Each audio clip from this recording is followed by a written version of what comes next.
I came home from vacation to find blood on my walls and my Pitbull Bruno trembling. Did he fight off intruders, or is something darker hiding in my trash cottage? I'm Jake, a history teacher from Ridgewood Park, Virginia, where the quiet suits me just fine. My little cottage sits on the edge of town, surrounded by thick green trees, a perfect hideaway after long days lecturing college kids about battles and revolutions. I'd just gotten back from a week in the mountains, a break I'd earned after a brutal year of grading papers and dodging student excuses. The trip had been pure peace, crisp air, a cozy cabin, and no Wi-Fi to bug me. All I wanted now was to flop on my couch and wrestle with my Pitbull, Bruno. He's been my shadow for years, ever since I pulled him, shivering and scrawny from a ditch on the side of the road. That dog's more than a pet. He's my family, my loud, slobbery, tail-wagging family. The drive home had me buzzing. I'd already planned a big walk for Bruno. Figure he'd earned it after I'd left him with my buddy Sarah for the week. She's solid, lives a few blocks away, and loves Bruno almost as much as I do. She'd been texting me updates. Bruno's good, ate 2 bowls today, or took him to the park, chased squirrels like a champ. Except for that last day when she'd called sounding shaky. Some family emergency meant she couldn't stop by that night. I'd brushed it off, told her not to sweat it. Bruno had plenty of food, and I'd be back by morning. No big deal, right? I pulled into my gravel driveway as the sun dipped low, painting the sky orange. The cottage looked the same, squat and sturdy, with ivy creeping up the sides. I grabbed my duffel, imagining Bruno's big blocky head popping up at the window, his stubby tail whipping like a windshield wiper. But when I pushed the front door open, no paws thundered toward me. No deep, goofy bark echoed through the house. Just silence. A thick, heavy silence that made my skin prickle. "Bruno," I called, dropping my bag by the door. My voice bounced off the walls, sounding thin and lost. I kicked off my sneakers, the thud loud in the quiet. Maybe he was napping upstairs. He's a lazy lump sometimes. I padded through the hall, peering into the kitchen. His water bowl sat full, untouched. A bag of kibble slumped against the counter, half open like Sarah left it. "Bruno, come on, bud!" I tried again, louder, my chest tightening a little. Still nothing. I headed for the living room, figuring he might be sprawled on the rug, ignoring me like the stubborn goof he is. But when I rounded the corner, my feet froze. My breath caught in my throat, sharp and cold. The walls, my plain beige walls, were streaked with dark red smears, not paint, blood. It splattered across the doorframe, dribbled down in jagged lines like some messed up art project. My heart slammed against my ribs. What the hell happened here? "Bruno!" I shouted, my voice cracking. I spun around, eyes darting to every shadow, every corner. The air felt wrong, thick, like it was pressing down on me. Then I heard it, a slow, heavy thump from upstairs, followed by the creak of paws on the steps. Relief hit me like a wave until he came into view. Bruno lumbered down, his big muscular frame hunched low. His brown eyes, usually bright and wild, were dull, locked on me. He was shaking, full-body tremors, like he'd just climbed out of an ice bath. This wasn't my Bruno, the one who'd knock me over with a sloppy grin. This was a dog who'd seen something bad. "Hey, bud," I said softer, kneeling as he reached me. He pressed his blocky head into my chest, whining low, a sound that twisted my gut. I ran my hands over his short, brindle coat, checking for cuts, for anything. No blood, no wounds. He was fine, at least on the outside, but that blood on the walls, it wasn't his. My mind raced, tripping over itself. Sarah said she'd missed one night.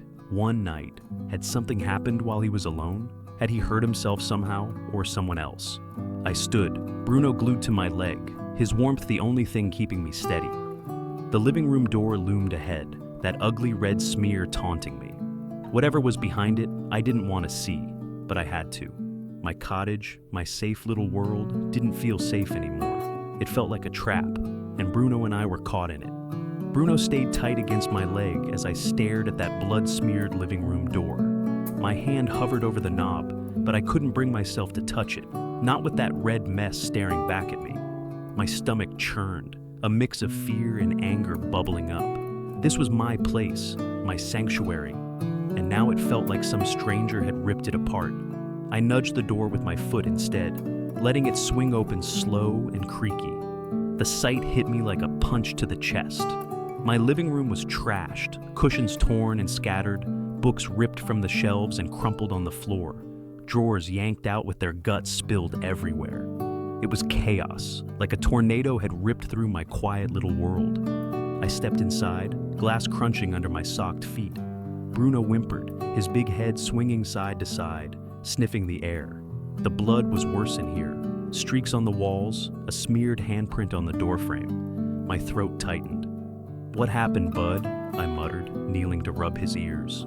He leaned into me, still shaking, his warm bulk grounding me as my mind spun. He wasn't hurt, not a scratch on his tough Pitbull hide. That blood wasn't his. So, whose was it?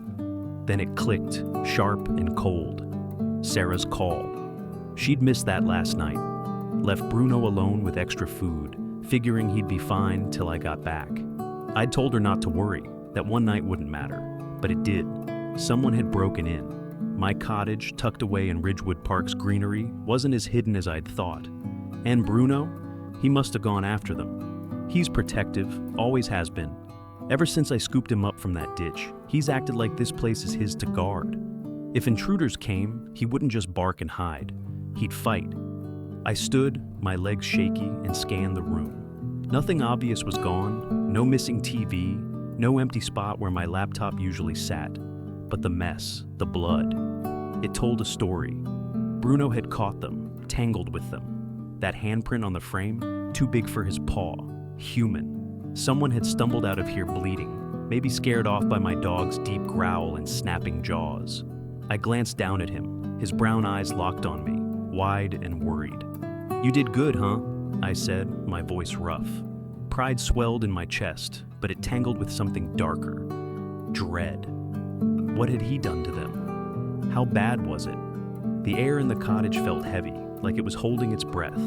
I moved to the office next, Bruno's nails clicking behind me. Same deal, papers everywhere, my old wooden desk tipped over, more blood smeared on the wall. My heart pounded louder with every step. This wasn't just a break-in, it was a fight.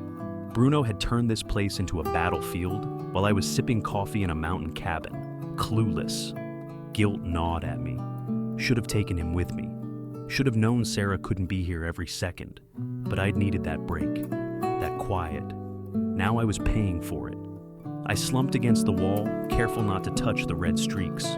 Bruno pressed his big head into my lap, whining again. He wasn't his usual self. No playful nudges, no bounding energy. He was scared, maybe even ashamed, like he thought he'd let me down. But he hadn't. He'd protected our home. I scratched behind his ears, feeling the tension in his muscles. "You're okay, bud," I whispered, more for me than him. "We're okay." Except we weren't. The cottage didn't feel like mine anymore. It smelled wrong, sharp and metallic, mixed with the musty scent of overturned furniture. Every shadow seemed to move. Every creak of the old floorboards made me flinch. I couldn't stay here, not like this. I had to call the cops, figure out what happened. But the thought twisted my gut. That blood meant trouble. Bruno might have hurt someone bad. What if they came back? What if the police didn't see it my way? I hugged him closer, his warmth the only solid thing left. Whatever came next, we'd face it together. But right now, I just wanted to rewind the clock and never leave him alone. Bruno's weight against my leg was the only thing keeping me from falling apart as I stood there, staring at the wreckage of my cottage. The blood on the walls seemed to pulse in the dim light, a silent scream of what had gone down while I was away. My hands shook as I pulled out my phone, the screen blurring for a second before I punched in 911. "Yeah, my place got broken into," I said, my voice sounding like it belonged to someone else, hoarse, unsteady. "There's blood everywhere. My dog's okay, but something happened." The operator's calm questions buzzed in my ear. Address, description, was I safe? I answered on autopilot, my eyes locked on Bruno. He whimpered, nudging my hand with his wet nose, like he knew the storm wasn't over yet. I hung up and sank to the floor, right there in the trashed office. Bruno flopped beside me, his big head in my lap, still trembling. I ran my fingers over his short, bristly fur, trying to steady us both. "You're a hero, you know that?" I murmured, but the words felt hollow. Hero or not, he'd been alone, scared, maybe fighting for his life, while I was hiking trails and reading by a fireplace. The guilt was a brick in my chest, heavy and cold. A soft knock snapped me out of it. "Jake, you in there?" Sarah's voice came through the door, familiar and warm. I hadn't even heard her car pull up. She let herself in. She's got a key from all the times she's watered my plants or crashed on my couch. I didn't move, just called out, "Yeah, in here." Her footsteps stopped short in the hall, and I heard her gasp. She rounded the corner, her face going white as a sheet when she saw the blood, the mess. Me slumped on the floor with Bruno. "Oh my God, Jake, are you hurt? Is he?" She dropped to her knees beside me, her hands hovering like she wasn't sure where to land. "We're fine," I said quick, nodding at Bruno. "Not our blood." Her eyes widened, flicking to the walls, then back to me. She wrapped me in a hug, tight and fierce, and I let myself lean into it. The dam broke then, my throat burned, and I couldn't stop the tears. She didn't say anything, just held on while I shook. Bruno pressed between us like a furry anchor. "What happened?" she asked finally, pulling back enough to look at me. Her voice was soft, but her face was all worry. I wiped my eyes, swallowing hard. "Break in, last night, when you couldn't come by. Bruno. He must have gone after them. That's their blood." Her hand flew to her mouth, and I saw the guilt hit her like a truck. "Jake, I'm so sorry. I should have figured something out. Stop," I cut her off, sharper than I meant to. "This isn't on you. They could have come any night. Might have been worse if you'd been here." She nodded, but I could tell she didn't believe it. She'd been my rock, checking on Bruno all week, and now she was beating herself up over one missed night. I hated that. A loud rap on the door jolted us both. Cops. Sarah squeezed my hand, her grip steadying me as I got up. 2 officers stepped in, their boots loud on my hardwood floor. They took one look at the blood, the chaos, and started asking questions. When I'd left, when I'd gotten back, what I'd touched. I told them everything, pointing out Bruno. "He's the one who stopped them," I said, my voice cracking with pride. The older cop, a guy with a gray buzz cut, crouched by Bruno, giving him a slow pat. "Good boy," he said, then looked up at me. "He did what he had to. We'll check hospitals. Anyone shows up with bite marks, we'll know." They moved through the house, snapping pictures, dusting for prints. I stood there, useless, watching them turn my home into a crime scene. Sarah stayed close, her hands still in mine. "They're not mad at him," she whispered, reading my mind. I nodded, but the knot in my gut wouldn't loosen. When the cops finally left, promising to follow up, I looked around. The blood, the mess. It was too much. "I can't stay here," I muttered. Sarah's eyes softened. "Then don't. You and Bruno are coming with me. No arguments." I didn't have the strength to fight her on it, just grabbed Bruno's leash and followed her out, the cottage looming behind us like a ghost. Sarah's place became our lifeline, a little brick house a few blocks from my cottage with a fenced yard Bruno could roam in. She'd set up a bed for him in the corner of her living room, his favorite chew toy already waiting.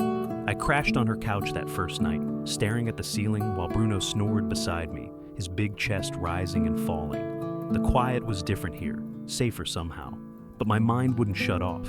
Those blood streaks kept flashing behind my eyes, the trashed rooms, Bruno's scared whine. I'd left him alone, thinking a bowl of kibble would be enough. What kind of owner does that? Days blurred together at Sarah's. I dragged myself back to teaching, lecturing about Civil War battles, while my own war played on loop in my head. After work, I'd take Bruno on long walks through Ridgewood Park, letting him sniff every tree and chase squirrels until his tongue lolled out. It was the least I could do, give him space to shake off whatever he'd been through. He'd perk up out there, trotting ahead with that Pitbull swagger.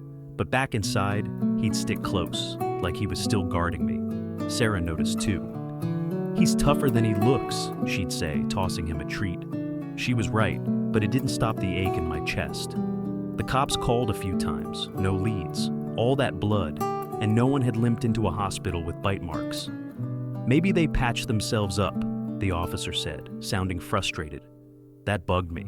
Whoever they were, they'd vanished, leaving me with a wrecked house and a dog who flinched at loud noises. I started researching security systems online, cameras, alarms, anything to keep this from happening again. Sarah pushed me to do it, leaving printouts on her kitchen table with notes like, "This one's got good reviews." She was keeping me sane, one step at a time. I didn't know it then, but she was doing more than that. One afternoon, she grabbed her keys and said, "Come on, we're going back." I froze, gripping Bruno's leash. "Back where?" She just smiled, that stubborn tilt to her mouth I knew too well. "Your place, trust me." My stomach twisted, but I followed her, Bruno trotting between us. When we pulled into my driveway, the cottage looked normal. Ivy still climbing the walls, windows glinting in the sun. But stepping inside, it was like walking into a different house. The blood was gone, scrubbed clean. The living room was tidy, cushions fluffed, books back on shelves. My office desk stood upright, papers stacked neat. Even the air smelled fresh like pine and paint. I turned to Sarah, mouth open. "You did this?" She shrugged, kicking at the floor. "Couldn't let you come back to a crime scene. Took a few days, borrowed my brother's truck for the heavy stuff." I walked through, stunned. She'd fixed the broken lamp, replaced a busted chair, even scrubbed the walls till they gleamed. By the fireplace, a new stack of logs waited, and a couple of soft blankets were folded on the couch. Bruno sniffed around, tail wagging slow at first, then faster, like he recognized home again. "How?" I managed, my voice thick. She grinned, leaning against the doorframe. "Lots of coffee, and I owed you, felt like I let you down that night." I shook my head hard. "You didn't. Sarah, this is too much." She waved me off, but her eyes were bright. "Just promise you'll get that security system. I'm not repainting these walls again." I laughed, the sound surprising me. It had been a while. Bruno bounded over, nudging her hand, and she scratched his ears like always. Standing there, I felt the cottage shift. It wasn't just a house anymore. It was ours again, mine and Bruno's, thanks to her. The break-in had cracked something open, but Sarah had patched it up, piece by piece. I looked at her, really looked, messy ponytail, paint flecks on her jeans, and realized she'd been my rock through this whole mess. Bruno flopped by the hearth, finally relaxed, and I knew we couldn't stay at her place forever. But leaving, that felt harder than I'd expected. The cottage was back, but something else was starting, something I couldn't quite name yet. That first night back in the cottage, I lit the fireplace, the crackle of logs filling the quiet. Bruno sprawled out on the rug, his big head resting on my foot, his snores rattling the stillness. The glow danced across the walls, clean now, no trace of blood, and I let out a long breath. Sarah had handed me back my home, wrapped it up in new cushions and fresh paint like a gift. I'd spent the day settling in, hooking up the security system she'd pushed me to get, cameras blinking red at every corner, a keypad by the door. It felt good, solid, like I was taking control again. But sitting there, with Bruno's warmth against me, my mind kept drifting to her. She'd been more than a friend these past weeks, cooking us dinner at her place, dragging me out of my head, turning my wrecked cottage into something whole. I'd always liked her company, her quick laugh, the way she'd tease Bruno till he'd roll over for belly rubs. But now, it was different. The break-in had shaken me loose, made me see things I'd ignored. Life was short, messy, and I didn't want to keep drifting through it alone. My phone sat on the armrest, mocking me. I grabbed it, thumbs hovering, then typed, "Dinner Friday? You pick the place." My pulse kicked up as I hit send. Stupid maybe, risking a friendship this good. But I couldn't not try. It buzzed back fast. "Love to. That Italian spot downtown, 7? I grinned, relief flooding me. Bruno's tail thumped, like he felt it too. "Deal," I texted back, leaning my head against the couch. The fire popped, and I let myself imagine it, her across the table, Bruno waiting at home, a night that might shift everything. The intruders hadn't won. They'd trash my place, sure, but they'd push me towards something better. The cops had given up by then. No one showed at a hospital, no fingerprints matched anything. "Probably long gone," the officer had said, shrugging. I'd made peace with it, let them run. I had Bruno, my cottage, and now this dinner with Sarah. The past few months had been a nightmare, coming home to blood, losing that safe feeling, but they'd cracked open something good too. I scratched Bruno's ears, his eyes half closed in the heat. "We're okay, bud. I said, and this time I meant it. Friday rolled around quick. I fed Bruno early, gave him a good rub down, and promised I'd bring back a treat. He cocked his head, like he knew I was nervous, then flopped by the door to guard the place. I tugged on a decent shirt, not my usual flannel, and headed out, the security system beeping behind me. Downtown Ridgewood Park was alive, lights twinkling along the main drag. The Italian place smelled like garlic and warm bread when I walked in, and there was Sarah, waving from a corner booth. She looked good, jeans, a green sweater, her hair down for once. "Hey, stranger," she said, smirking. "Bruno let you out?" "Barely," I shot back, sliding in across from her. We ordered pasta for me, pizza for her, and it was easy, like always. But there was a charge in the air, a little spark I hadn't felt before. We talked about the cottage, how Bruno was settling, how she'd found a paint can under her sink that matched my walls perfectly. "You're stuck with me now," she joked, twirling her fork. I laughed, but my chest warmed. I liked that idea more than I'd admit. Halfway through, she leaned forward, eyes serious. "You know, I was scared you'd never go back, that it'd ruin the place for you." I nodded, swallowing a bite. "Almost did, but you fixed it, more than the walls. You and Bruno, you're why it's home again." Her smile went soft, and she reached across, brushing my hand. "Good, 'cause I'd miss you too much if you left." We finished dinner, splitting a tiramisu she insisted I try. Walking out, the night air cool against my face, I felt lighter than I had in months. Bruno'd be waiting, tail wagging, and Sarah. She wasn't just my friend anymore. The break-in had been hell, but it had led me here, to this. Life's funny that way. Throws you a curve, then hands you something you didn't know you needed. I glanced at her as we headed to our cars. "Next time, my place," I said. "Bruno's dying to see you." She grinned. "It's a date." And just like that, the cottage wasn't the only thing starting over. Thank you for watching. If you liked the story, feel free to comment, like, and subscribe. I'll see you in the next video.